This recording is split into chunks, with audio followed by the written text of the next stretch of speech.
विद्यार्थी मित्रों, हमने पार्ट 1 में देखा कि राजा भोज है वह एक आदर्श राजा है। किस लिए? क्योंकि वह स्वयं खुद अपना वेश बदलकर पूरे राज्य में भ्रमण करते थे और अपने राज्य की जो प्रजा है उनके दुखों को दूर करते थे। वैसे ही उन्हें एक किसान दिखाई देता है। उसके पास बैल एक ही था। एक बैल की जगह उसने अपने पत्नी को वहाँ पर लगाकर जोतकर हल खींचकर सिंचाई खेती कर रहा था। तब उस पर राजा भोज को दया आती है, उन्हें मदद करते हैं और फिर अपना परिचय देते हैं। अब आगे क्या होता है हम इस पार्ट में देखेंगे। उसने राजा से बार बार क्षमा मांगी। राजा प्रसन्न होकर वापस चल दिए। उस बार उस किसान के खेत में बहुत अच्छी फसल हुई। उसके आश्चर्य का ठिकाना न रहा जब उसने देखा कि खेत के जितने हिस्से में राजा भोज ने जोता था उसमें मोती उगे थे, बाकी के हिस्से में उम्दा किस्म के गेहूं उगे थे। तो राजा भोज को पहले तो उसने क्षमा मांगी क्योंकि उनकी बात नहीं सुनी थी। ओके, जब आपने आगे देखा कि राजा भोज उनसे बात करना चाहते थे तब वो क्या करता था कि मेरे साथ चलो, मैं आपसे बात करने के लिए नहीं रुकूंगा, मेरा काम रह जाएगा। तो उनका मान नहीं रखा, वैसा वो किसान समझता होगा, इसलिए पहले क्षमा मांगता है और फिर क्या होता है, राजा प्रसन्न होकर वापस चले जाते हैं। लेकिन क्या हुआ कि उस साल जो किसान था उसके खेत में बहुत अच्छी फसल हुई और आश्चर्य का ठिकाना न रहा। यानी कि उन्हें बहुत आश्चर्य हुआ ये देखकर कि जितने हिस्से में राजा भोज ने जोता था, उन्होंने खेती की थी, उसमें मोती उगे थे, बाकी के हिस्से में उम्दा उत्तम किस्म यानी प्रकार के गेहूं उगे थे। किसान तो बहुत प्रसन्न हुआ। किसान ने सारे मोती इकट्ठे किए और राजा भोज के पास जा पहुंचा।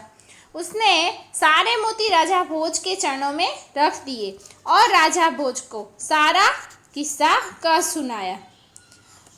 उस किसान ने क्या किया कि जो भी मोती उगे थे सारे मोती इकट्ठे किए और फिर राजा भोज के पास पहुंचकर उनके चरणों में रख दिए, यानी कि उनको समर्पित कर दिए। उसे वो मोती चाहिए नहीं थे और फिर उसने सारा जो किस्सा था वह राजा को बताया कि किस प्रकार ये मोती की फसल हुई।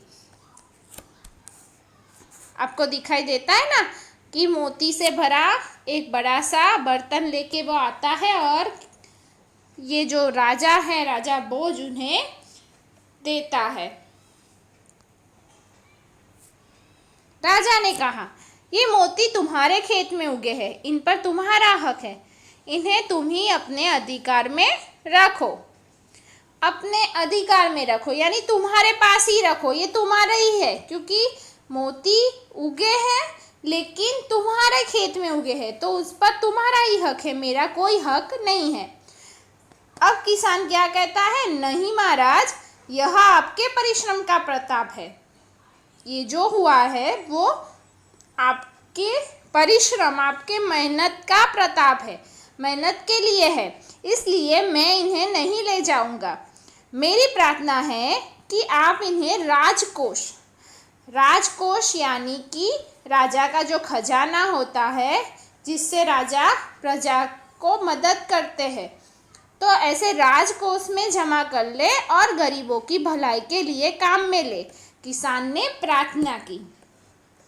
किसान ने क्या प्रार्थना की कि ये आपके परिश्रम का प्रताप है तो मैं भी उन्हीं से नहीं ले जा सकता, तो मेरी एक ही प्रार्थना है कि जो भी मोती है वो आपके राजकोष में रखे और गरीबों को मदद करे। ओके, उनके काम में उनकी भलाई करे।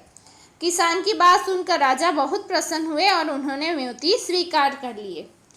तो एक तो किसान भी जानता था कि उन्हें जो अच्छी फसल हुई है उसका कारण कौन था? राजा।